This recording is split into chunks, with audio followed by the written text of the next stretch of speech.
Hey there, my name is LexC, and thank you so much for joining me for today's reading. We are reading Omarion's Unbothered, The Power of Choosing Joy, Chapter 7, Infinite Possibilities and the Power of Choice. One of the most important things to realize about relationships is that we all have different paths in life. A good example is the transition from high school to college. Most of the time, this is where you part ways with your high school friends and take on a new identity as an individual. As we all know so well, everything changes. And in that change, growth starts to take place yet again. If we are to really do this life right, we must remember that growing and expanding is necessary to live a life of inner clarity and understanding. Heading toward a new path is infinitely on the horizon, waiting for us to journey forward and step into our power. As I've embarked on my path of healing, growth, and learning, I've realized that wishing others well, even when our pathways are different, improves a sense of connectedness. I believe that there can be closeness in parting ways and growing in different directions. I believe this allows room for openness, clarity, and understanding. This belief counteracts one of the worst aspects of suffering and feeling alone in the growth and expansion that we all face in life, both professionally and personally. Learning that not everyone will grow with me was essential to me becoming more patient and open with my process. It also made room for me to understand and trust the power in letting go. One moment comes to mind vividly even years later. It woke me up pretty fast to just how different everyone's path, purpose, and life walk is. The first bodyguard I had was a protector in my life. We met while I was just getting started in B2K, and he kept me safe on tour. We moved as a unit. My safety was his responsibility and priority.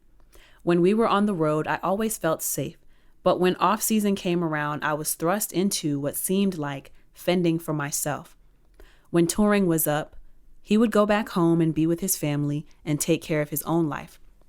I had gotten used to being on the road with him, and we became family. Touring and being away from loved ones can feel isolating at times, so having someone around who not only protected me but also understood me was major. When it was time for B2K to split and go our separate ways, none of the team worked for us anymore, except the security. He came with me into my solo career and stayed with me for a while. Then he started a family, moved to Atlanta, and we haven't worked together since then.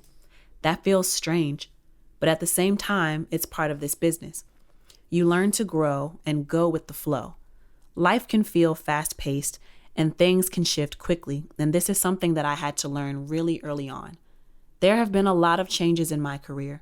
People have come and gone, and I have learned over the years an entirely new process on how to respect people and honor the changes that show up in my life. Parting ways isn't always a tumultuous thing. Having people grow and move in different directions doesn't always mean something bad happened. There are instances where moving on is a must, and in the best interest of everyone involved. Sometimes we are only meant to be in one another's lives for a short amount of time, and there is beauty in that. There will always be people who come into your life for a season versus a lifetime. Thinking back to my time with B2K, I realized that that really intense time made me see things and people differently. There were so many foul things being said about me at an age when I didn't have the words or emotional maturity to speak up for myself. I was only 17 years old.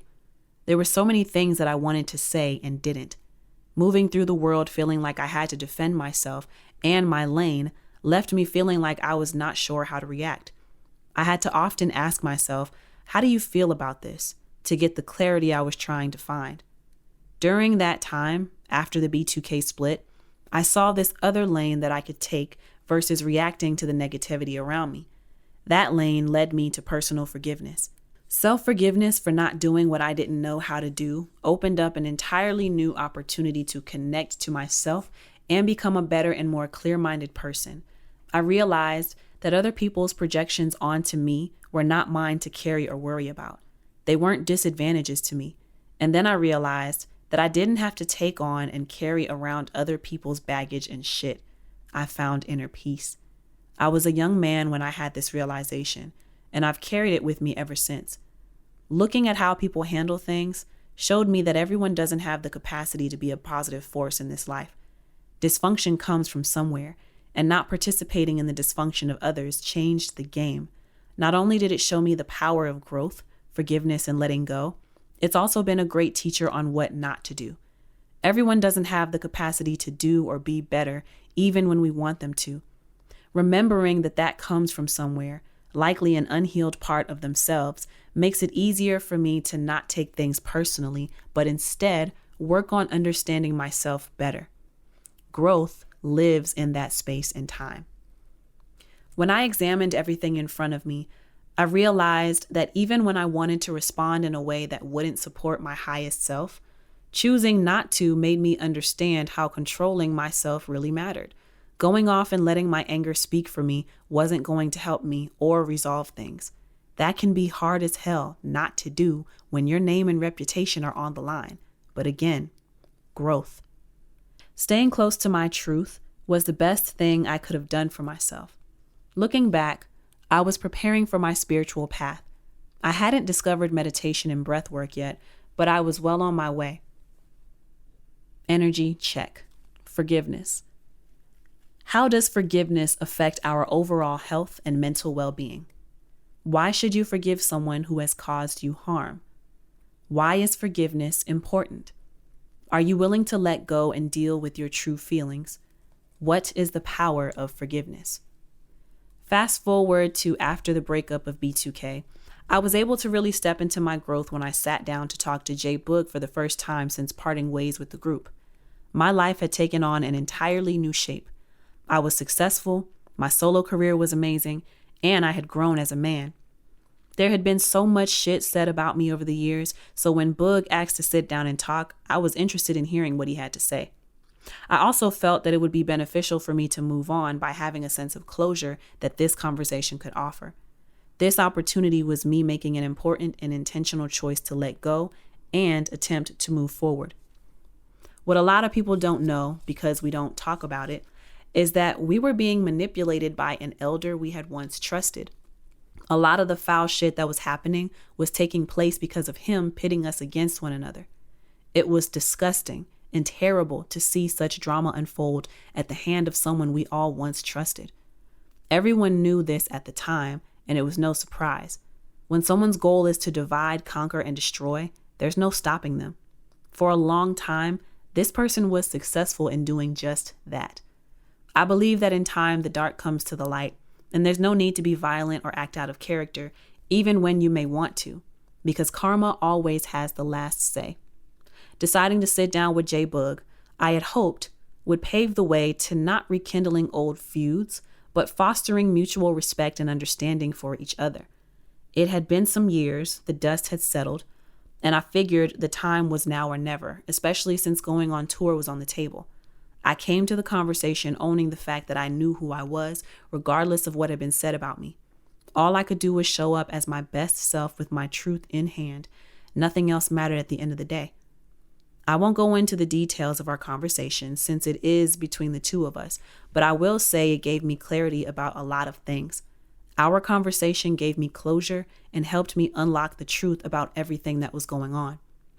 I think a lot about what helped me choose to get in the car that day to meet with Jay Boog, and a lot of it was rooted in my perspective that the best weapon we can have in any adverse or complicated situation is how we respond to things. This takes emotional intelligence and openness to see things from a different perspective. Something that helped me was when I stopped worrying about how things would work or end up, and instead started to focus on myself, my actions, and my emotions. Being in tune and aligned with ourselves is how we can start sowing the seeds of growth and emotional expansion. Reflecting on my conversation with Jay Boog and how everything happened with B2K, I realized that not holding grudges is something that liberated me. For so long, I was pissed. They did me dirty, and that shit was not okay with me. But at the end of the day, the anger I was holding toward them was keeping me from growing into my highest self. Not letting go was keeping me caught up in a whirlwind of dysfunction. As I grew into the man I wanted to be, I had to look at my past relationships, both personal and professional. I had to choose to free up my energy and release myself from those toxic cycles. Unhealthy emotional entanglements will keep you trapped and stunted, and that is no way to live. If we don't make room in our lives for letting go, we end up draining our life force. It is imperative that we let go of things that are no longer serving us or our growth. Not holding grudges has helped me keep my focus sharp. It's allowed me to get closer to my self-awareness and continue on the path of liberating myself. I've been given the opportunity to imprint, impress, and have an impact on those who are watching from the sidelines. The B2K fallout was a shit show. The world saw us rise and fall, but I think what's been really eye-opening for me has been staying close to my truth, character, and integrity. My journey to be unbothered started when I chose to not give a fuck about the things I couldn't change. That alone freed up my energy and allowed me more space to grow and become better all around. Moving through hurdles and then choosing to move on is powerful. Holding on to things we can't change manifests itself in our bodies. Carrying things that are not conducive to our well-being and emotional freedom will weigh us down and keep us distracted. So when I talk about being unbothered, what I'm really saying is give yourself permission to be liberated. Affirmations for growth. Read these out loud in a seated position. I am always growing. If I pay attention to my feelings, I could create a life that is meaningful and fruitful. My growth will require letting go. I will release what no longer serves me so that I can live in abundance and alignment. What it means to me. We are always growing, and I know that may feel uncomfortable. However, we can become our best selves in the throes of our growing pain. I believe that growing through hardship is a great teacher and is an opportunity to relinquish control.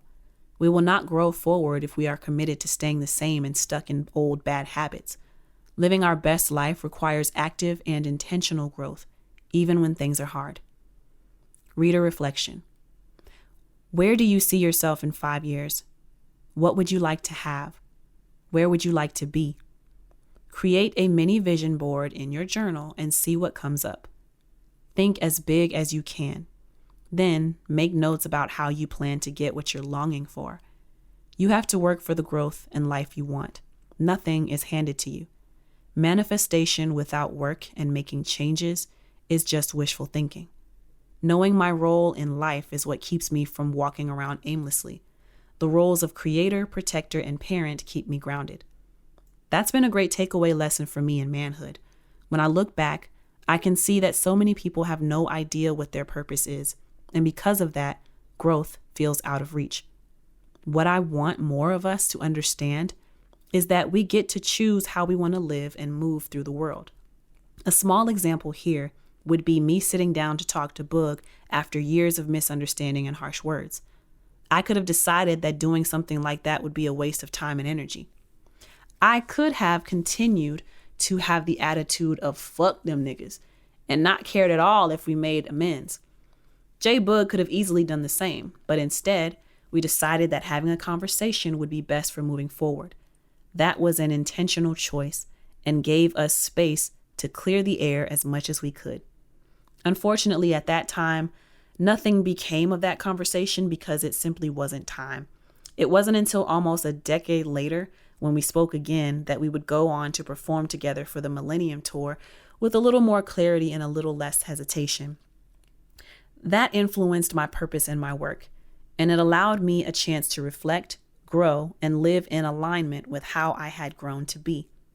When we realize who we are as individuals, we can take note of the role that we play in our own lives and the lives of others. We are interconnected and linked to one another's stories. As we choose to grow forward with this at the center of our lives, we can start to realize and see just how we will be remembered in this life. Everything we do is paving the way for the legacy we will leave behind. Growing and changing have taught me so much about who I am and who I want to be. There have been many full circle moments in my life that have served as reminders to keep evolving. Over the years, my character and integrity have been questioned, but I continue to remember who I am through it all. Integrity has helped me authentically engage with the value of my being. It's allowed me to conjure up and put together an aura that represents positivity. Not because things are always positive and glorious in my life, but because I choose to live in the promising possibility that our inner light has to offer. As humans, we can get caught up in our darkness, in what is happening to us. But what I've taken away from that is there's power in choosing to not forget who you are, even when others do. I believe that my integrity speaks to the class of a man, father, and business owner I am. No one can create a story about me that can overshadow my truth and integrity as a man, even when they try. And that, to me, is growth. That, to me, speaks volumes to how far I have come in this life. There is something extraordinary about being so whole that no matter what, no one can dismantle what you've built. I've been shown so much on my path of staying committed to myself and my journey. I've discovered what it means to stand firm in my soundness of mind and spirit. That, to me, is growing on a divine level. Seeking completeness has defined and solidified how I need to grow as a man. And it's also shown me how to let go of what no longer serves me or leaves me feeling incomplete or on shaky ground. Soundness, completeness, and wholeness shape me as an artist, a father, a son, and so much more. Growing and evolving requires sacrificing. It's allowed me to create balance in my work life and personal life. From each situation of change that I've faced, the key takeaway is that people and paths will change. Even if you feel like you're on the same path for 10 years, your path can change. And if you are on the right track, growth and shedding will happen, because in reality, staying the same rarely happens. There is always the possibility to do better, be better, and let go of what no longer serves us. Letting go of who we once were to step into who we truly are is a part of life. Growth is always a true part of evolution. Stay on the right side of your decisions and close to your truth. It is necessary, no matter what you face, to be able to stand up for yourself and recognize who you are and who you will be. The entire process of growth will encourage us to take a closer look at what kind of legacy and life we want to leave behind. Getting sidetracked will stunt your growth. There will always be outside forces trying to distract you from standing in your power. Choosing to leave them outside your space will help you in the long run. I believe in accepting that growth can show us how we need to become better, even in discomfort. The more we realize that we need growth and expansion in our lives, the closer we will get to our truth and highest self. Remember to stay close to your character. Doing so is not only how you're seen, but also how you are felt. Being honorable and honest in your work and your relationships is essential to living a meaningful life. Energy check. Journal prompts. Write a letter to your growth and give gratitude for how far you've come. This may feel challenging, especially if you feel like you're not where you want to be. However, this exercise will help you remember that nothing happens overnight, and being a work in progress is also a part of the journey. Where do you want to grow in your life? Where have you grown? What has that growth, the highs and lows, taught you about standing in your truth and power?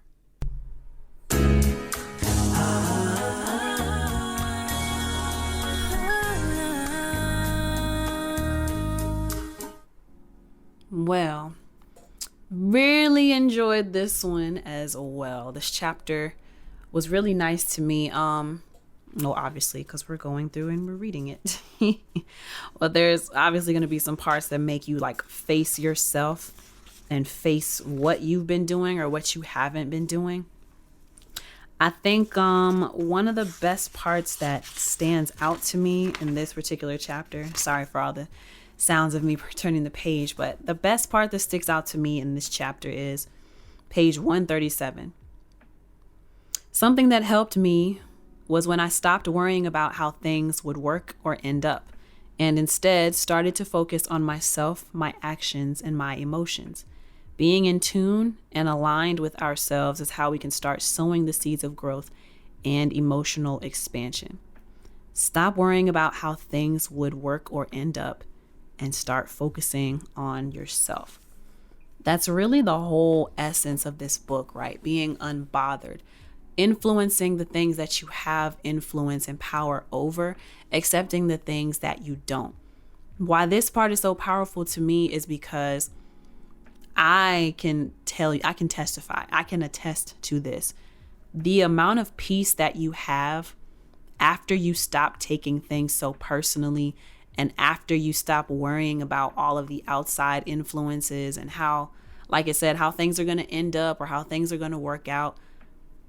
If you are acting in a way that is true to yourself and you are acting in a way that is on brand, to say, then you don't have to worry about how anything turns out, because you'll always have a certain inner peace that, man, I did my best, or I remained myself throughout this whole situation. The only time we ever really have a problem with ourselves is when we allow ourselves to act out of character and then something doesn't work out. When that happens, I think that's when we have more disappointment in ourselves, because how could we allow ourselves to slip out of character or act in a way that we would never act, And that messed up our opportunity. So having control over ourselves and having control over our emotions, how we think and how we respond to things, that truly just brings a whole new level of inner peace, because literally, no matter what situation I go into it like, hey, this is me. This is what I know I can do. I may not be the best here, but I'm going to be my best personal self. And not to say that you won't be attacked for thinking this way, because I definitely get people who dislike me because I'm able to be me, and because I work so hard to be able to be me and not have to pretend to be something that I'm not. Literally what you see is what you get. And that's something that I'm proud of. And that's something that people can become jealous of, because you would be surprised, or maybe you're not so surprised, to know that a lot of people are out here being and doing things because it's getting them attention. But then they have to keep up this act, and they have to keep pretending that they are something that they're not.